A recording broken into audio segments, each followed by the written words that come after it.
এক একজনকে আল্লাহ তাআলা এক একটা দিয়ে পরীক্ষা করেন। পৃথিবীর কোনো মানুষ 100% সুখী নাই। সুখে ওই লোকটাই যে লোকটা পরিপূর্ণ দিনদার হতে পেরেছে, আল্লাহর সামনে নিজেকে পরিপূর্ণ সুপর্দ করতে পেরেছে, যে লোকটা বলেছে আল্লাহ যা দিয়েছেন আলহামদুলিল্লাহ, এই লোক সুখী।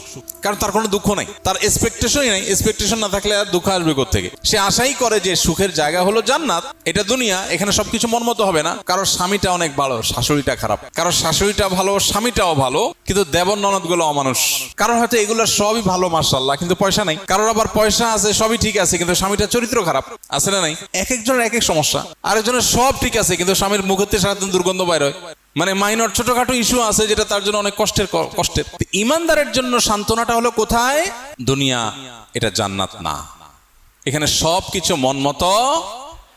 এখানে যদি সব পারফেক্ট হয়ে যেত, তাহলে গোলাপের চারপাশে কাঁটা থাকতো না। গোলাপের চারপাশে কাঁটা